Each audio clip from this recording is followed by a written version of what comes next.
नमस्कार। आजाद भारत और आजाद हिंद फौज का स्थापना करने वाले नेताजी सुभाष चंद्र बोस की 125वीं जयंती भाटपाड़ा में मनाया जा रहा था।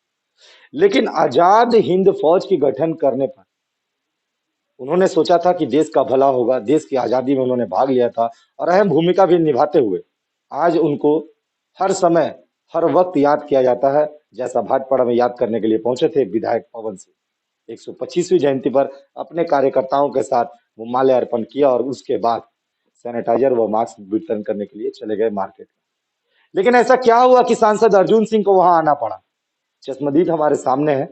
जिस वीडियो फुटेज में आपने देखा था, काफी गुस्से में लग रहे थे। ना जाने इस पर कितना हमला हुआ होगा, जिसके कारण उन्होंने दौड़कर तरुण साव को साथ हाथापाई में जुड़ गए। क्या हुआ था राकेश साव आपके साथ? क्यों आपने इतना आक्रोश में आकर डायरेक्ट हाथापाई पे उतर गया और आपके हाथापाई से लोग सवाल खड़े करने लगे कि सांसद के आने के बाद ये एक्टिविटी क्यों हो गई? क्या हुआ? मैं जय श्री राम का भक्त हूँ, कट्टर हिंदू राकेश कुमार साव। मैं बहुत से आपके मीडिया का द्वारा बहुत से नेताओं ने बहुत कुछ कहा। मैं सिर्फ टू द पॉइंट ही बात करूंगा। मैं ये बात मानता हूँ, लोकतंत्र में जनता ही सर्वोपरि होता है। मैं जनता के सामने जो मेन मूल बात है वही रखूंगा। मैं बढ़ा चढ़ा कर क्या किसने वो नहीं बोलूंगा, क्योंकि वहाँ सीसीटीवी कैमरा फुटेज है। हमारा छोटा सा कार्यक्रम था, मास्क और सैनिटाइजर, जो कि कोविड का है। तो हमारे पवन जी जो यहाँ के विधायक हैं, अपने भाटपाड़ा अंचल में जितने भी सुभाष चंद्र बोस के मार्केट के पास जो मूर्ति है, वहाँ पर माला दान करने का प्रोग्राम था। एक मानीपीर बाजार, एक भाटपाड़ा मोड़ पर, और वहीं पर सैनिटाइजर और मास्क बांटने का कार्यक्रम था। तो चूंकि साधु मटिया के पास, मानीपीर बाजार के पास सुभाष चंद्र बोस का मूर्ति है और वहाँ पर मास्क और सैनिटाइजर बांटने का प्रोग्राम था।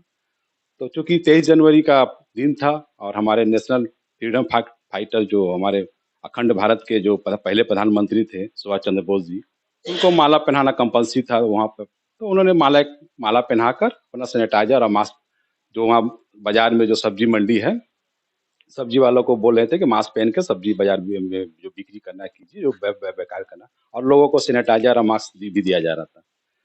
तो मैं पवन सिंह से बांटने चले गया, तो वहाँ पर कुछ मार्क्स कम पड़ गए। तो पवन सिंह ने बोला कि मेरा गाड़ी साधु मठिया के पास पार्किंग है साइड में, वहाँ से लेके आओ। मैं वहाँ से लेके पवन जी को छोड़कर मार्क्स लेने के लिए पवन जी के गाड़ी के पास जा ही रहा था। तो मूर्ति के पास पहुँचते पहुँचते, जो कि मूर्ति के कुछ आगे थोड़ा सा साइड में पार्किंग में था पवन जी का गाड़ी, हमारे जो विधायक हैं, इतने में देखते हैं अरुण साहु जी दल बल के साथ मूर्ति के पास आते हैं। आते ही हमको कहते हैं डायरेक्ट, अरुण जी बोले, तुमने पवन जी से माला क्यों पहनवा दिया सुभाष चंद्र बोस के ऊपर? और इतने में एक लालटून का संग में था, वो लड़का मुझ पर फटाफटी चलाने लगा। पुलिस आके बीच बचाव की। वहाँ के दुकानदार, वहाँ के रिक्शा वाले, उन्होंने खड़ा होकर विरोध किया। ये क्या बोल रहे हैं आप? सुभाष चंद्र बोस के मूर्ति पर तो एक बच्चा भी अपना इच्छा से माला पहना सकता है। वो तो कोई पार्टी का चीज नहीं है, वो तो टीएमसी पार्टी का मेंबर तो नहीं है। इसमें हम चाहे एक रिक्शा वाला चाहे एक दुकानदार, चाहे सब्जी वाला भी चाहे, तो उसमें फूल माला पहना सकता है, जो कि उनका 23 जनवरी उनका जन्मदिन था। यही बात हमने भी कहा कि वो तो सुभाष चंद्र बोस का मूर्ति है, और चूंकि यहाँ सैनिटाइजर मास्क वितरण करना था बाजार में, तो मूर्ति पे एक माला पहनाकर पवन जी अपना जो कार्यक्रम कर रहे थे। नहीं, गोपाल लाल सिर्फ ही माला पहनाएंगे, म्युनिसिपैलिटी का प्रॉपर्टी है। तो मैं कहना चाहता हूँ कि आप, उसके बाद उन्होंने हमला करने की कोशिश की मुझ पर। तो आपको आपने कहा कि गोपाल राउत ही पहना सकते हैं, माला पहनाने के लिए नहीं आते। लेकिन हमने तो कहीं नहीं सुना कि टीएमसी ने ये विरोध किया कि पवन सिंह माला पहनाने क्यों आए थे। उन्होंने ये विरोध किया कि पवन सिंह माला पहनाने के बाद वो नेशनल फ्लैग जो बंधा हुआ था, पवन सिंह उसको भी लहराना चाह रहे थे। अब हमें ये बताइए कि वो नेशनल फ्लैग आपने वहां पर लगाया था? नहीं, वहाँ के कौन लगाया था? कुछ लड़के, वहाँ के लड़के थे। वो तो कह रहे हैं कि टीएमसी ने वो जो है कि पौर प्रशासक के शेड्यूल में रखा था। हाँ, उनका माला था। एक्चुअली हम लोग का तो झंडा फहराने का प्रोग्राम नहीं था, वो झंडा वो लोग तो यही आरोप लगा रहे हैं कि पवन सिंह माला पहनाने के बाद वो सीधे झंडा तोलन करने गए थे, जिसके कारण से हम लोगों ने रोका और उन्हें कहा ये पौर प्रशासक का शेड्यूल है। और उसके बाद आपका पूरा जो है माहौल रण क्षेत्र में क्यों बदला? नहीं नहीं, ये सरासर गलत है। उस वक्त तरुण सा सही क्या है ये बताइए। सही है कि वो लोग झंडा आगे से लगा कर रखे थे। हमने पवन जी को बोल भी दिया कि ये झंडा हमारा नहीं है, ये उन लोग का है। और हम लोग का सिर्फ माला पहनाने का प्रोग्राम था। वहाँ के लड़कों ने समर्थन भी किया कि नहीं, आप माला पहना के अपना कार्य कीजिए। झंडा हमारे जो गोपाल लाल जी पौर प्रशासक है वही पहना है, फहराएंगे। तो हम लोग इससे हमको कोई मतलब नहीं, हमको तो सिर्फ यहाँ पर मूर्ति है, चूंकि यहाँ पर हमारा कार्यक्रम है, बाजार में मूर्ति है, तो माला पहनाना अनिवार्य हो जाता है। अपना कार्य को शुरू कर तो आप वीडियो फुटेज में देखेंगे हम लोग ने झंडा की तरफ ताका भी नहीं, ना पवन जी गया ना हम लोग गया। उस वक्त अरुण साहब था भी नहीं वहां पर। माला पहनाने के बाद पवन सिंह सोझा निकल गए बाहर और मीडिया में इंटरव्यू देकर अपना कार्यक्रम जो था हमारा मास और सैनिटाइजर बीडी करने का उतना हो गया। सांसद क्यों पहुंच गए? उसने किसने सूचना दी? जब हमारे पर हमला हुआ तो किसी ने सूचना दिया होगा। अब उनको लगा होगा कि ये लोग पूरा दल बल लेकर आए हैं। जब हम पर हमला किया तो हो सकता है उनके पवन जी पर भी हमला, आप पर हमला किया यानी पार्टी पर हमला किया? पार्टी पर। तो पवन जी तो उनको खबर मिल गया होगा एमपी साहब को, तो एमपी साहब चले आए। चूंकि हम लोग उनके पवन जी के साथ ही कार्यक्रम में थे, तो वहाँ पवन जी भी मौजूद थे, तो उनको कुछ लगा होगा, वो खबर आते ही चले आए। जाहिर आ ही सकते हो, हमारे नेता है, एमपी साहब हैं। उसके बाद जो वीडियो चला आप तो देखें। तो मैं ये कहना चाहता हूँ कि आप, बहुत से लोग कह रहे हैं कि कौन गलत है कौन सही है, तो मैं प्रशासन से निष्पक्ष जांच की आशा करता हूँ। लगता है बंगाल पुलिस निष्पक्ष जांच करेगी? नहीं, को लगता है बंगाल पुलिस तो वहीं पर निष्पक्ष एक तरफा दिखा दिया। जब लालटू साहब ने मुझ पर हमला किया अरुण साहब के कहने पर, तो पुलिस को हमने कहा कि इसने आपके सामने हमें मारा, आप इसे अरेस्ट क्यों नहीं कर रहे हैं? पुलिस उसको साइड कर दी, छोड़ दी, और हमको भी साइड कर दिया। तो मैं कहता हूँ कि जो आप एमपी साहब के आने के बाद जो वीडियो दिखा रहे हैं मेरा, एमपी साहब आने के 10 मिनट पहले का भी वीडियो दिखाइए। और लोकतंत्र में जनता सर्वोपरि होता है, तो जनता को ऊपर छोड़ दीजिए, दोनों वीडियो दिखाइए और जनता को डिसाइड करने दीजिए कि कौन सही है कौन गलत है। आप एक तरफा वीडियो दिखाकर आप गलत को सही साबित करना चाहते हैं। और 10 मिनट पहले का ये अक्सर होता है। हमारे हिंदू धर्म के जो मंदिर है उस पर जब टूट फूट हुई तो उसका वीडियो उस समय खराब था। हम पर जब हमला हुआ तो 10 मिनट का पहले का वीडियो खराब है, 10 मिनट पहले ही बाद वीडियो ठीक हो गया। जब एमपी साहब आते ही वीडियो ठीक हो गया। ये अक्सर होता है। सीसी कैमरा जब कुछ उनके हिसाब से नहीं होता है तो सीसी कैमरा खराब हो जाता है। वो सीसी कैमरा दिखाइए, वहां तो बहुत से दुकानदार का सीसी कैमरा है, प्रशासन का सीसी कैमरा है, तो फुटेज दिखाइए। और हमारे साथ जो घटना हुआ उसका 10 मिनट, जो एमपी साहब आने के 10 मिनट पहले का सीसी फुटेज भी दिखाइए और जनता के ऊपर छोड़ दीजिए। अगर जनता दोनों फुटेज देखने के बाद अगर मुझे गलत ठहराती है तो मैं राजनीतिक छोड़ देता हूं। मैं चैलेंज देकर कहता हूं कि मैं राजनीति करते हैं या आप कट्टर हिंदू? मैं कट्टर हिंदू हूं, जय श्री राम का भक्त हूं।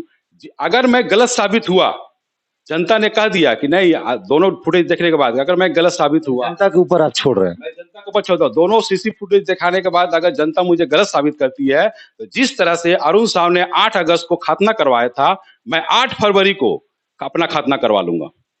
मैं आपको चैलेंज। खतना करवा ले? हाँ, कट्टर हिंदू? कट्टर हिंदू हूँ। 2019 के पहले आप भाजपा में थे? हाँ, क्या कर रहे थे उस वक्त? यहाँ पर जय श्री राम कहने वाले लोगों को गांजा केस एनडीपीएस दिया जाता, उस समय आप कहाँ थे? आपकी कट्टरता हिंदू? मैं बीजेपी में था। बीजेपी उस समय भी 19 में थे बीजेपी, यानी सांसद को विरोधिता भी की है? हाँ, सांसद के साथ विरोधी के दल में भी आप रहे हैं? हाँ, तो सत्ता में थे? हाँ, मैं सांसद के पहले ही बीजेपी में चला गया। 14 का मेंबरशिप है। यानी आप अपने आप को कट्टर हिंदू मानते हैं और आपने विरोध किया था मूर्ति टूटने के बाद। क्या हुआ था आपके साथ? जब मानिकपुर में मूर्ति टूटा तो मुझे घटना का पता चला, तो मैं 8 साढ़े 8 के बजे के बीच साधु मठिया के पास ही आया था। तो वहाँ पर 4-5 पंडित आके कुछ चर्चा कर रहे थे। तो मुझे एक लड़का ने बोला कि भाई ऐसा सब कुछ घटना बदल क्या हुआ है। तो वहाँ जो 5-6 पंडित थे, साधु मठिया का भी पंडित था और कुछ पंडित थे और जनता पूरी खड़ी थी, भीड़ थी। तो उसने कहा कि ये बड़ा सरासर अन्याय हो रहा है, एक कटा हुआ मूर्ति को फिर से जोड़ा जा रहा है। पंडितों ने कहा ये हिंदू धर्म का बहुत बड़ा अपमान है। अगर जो मूर्ति हो, पंडित ने कहा कि जो होना था तो हो गया, नया मूर्ति वहां ला कर पूजा किया जाए। वो टूटा हुआ मूर्ति, कटा हुआ मूर्ति को जोड़कर उसी को पूजा करवा रहे हैं। ये पंडितों का वहां बयान था। तो हमने ठीक है, हम बोले कि ठीक है, हम कुछ आपको प्रतिवाद करना चाहते तो मीडिया वालों को बुला देते, आप मीडिया वालों को बोल दिए। बोला हम बोलेंगे, जो गलत हो रहा हम बोलेंगे। इसी बात का हम लोग चर्चा कर रहे थे और मीडिया वालों को फोन भी किए, तो मीडिया वाले बोले हम आ रहे हैं। इतने में कुछ लोग चले आए और हम लोग पर हमला कर दिए। क्या हुआ था उस दिन? तो हम लोग तो हमला किए, तो हम लोग तो भागा भागी में हमारे गोपाल साथी जो थे गोपाल साहब जी, वो उनको पकड़ के उनको बहुत मार मारे और उनको चोट भी आई। क्या हालात है उनकी अभी? उनके बहुत से दर्द होते हैं शरीर में, बहुत आप मतलब 20 लड़कों ने, शारीरिक कष्ट हुआ उनको? शरीर का बहुत कष्ट है उनको। चारों तरफ घेर के 15-20 लड़कों ने उसके मार। टिकट तो फाइनल करवा लिया? देखिए टिकट फाइनल तो एमपी साहब का पहले ही उनको बोल चुके थे कि वो तैयारी में रहे उनका। कब तक एमपी साहब और पवन सिंह के साथ रहकर आप लोग राजनीति कीजिएगा और उन्हीं के बदौलत जीतिएगा? कब अपने सहारे पर जनता का वोट मांगिएगा? कब आप अर्जुन सिंह बनिएगा और भविष्य में कोई वर्तमान में पवन सिंह बनेगा? कब आएगा ऐसा दिन भाटपाड़ा? देखिए हम लोग जय श्री राम का भक्त, हम लोग किसी से नहीं डरते। हम लोग जय श्री राम बोलने के बाद सर कटा लेंगे लेकिन सर झुकाएंगे नहीं, और ये हुआ है। कुछ लोग जय श्री राम बोले और जय श्री राम को गाली देने वाले या गाली बोलने वाले जो कहते हैं कि जय श्री राम बोलना मतलब गाली देना है, वो उनके साथ हो गए, लेकिन हम अभी उनके साथ नहीं गए। हम जय श्री राम बोलेंगे और उसको अपना परम पूज्य भगवान मानते हैं और मानेंगे। और जो कहते हैं कि जय श्री राम बोलना मतलब गाली देना, जो जाने वाले से चले गए। चलिए, बहुत बहुत धन्यवाद। हमारे साथ थे राकेश साहब। हम आपको बता दें 125वीं जयंती में सुभाष चंद्र बोस ने कहा था तुम मुझे खून दो मैं तुम्हें आजादी दूंगा, लेकिन राकेश साहू वर्तमान में 2022 में ये कह रहे हैं कि अगर जय श्री राम बोलना पड़ा तो बोलेंगे, हम तो जय श्री राम। कट्टर हिंदू राकेश साहू भाटपाड़ा से उस वक्त भी विरोधिता किया था सांसद अर्जुन सिंह का, जब वो टीएमसी के सत्ता में रहते थे, और आज उनके साथ में भी है, लेकिन कट्टरता हिंदुत्व नहीं छोड़ रहे हैं राकेश साहू। कैमरामैन के साथ मैं रवि कुमार सिंह, 24 घंटा लाइव।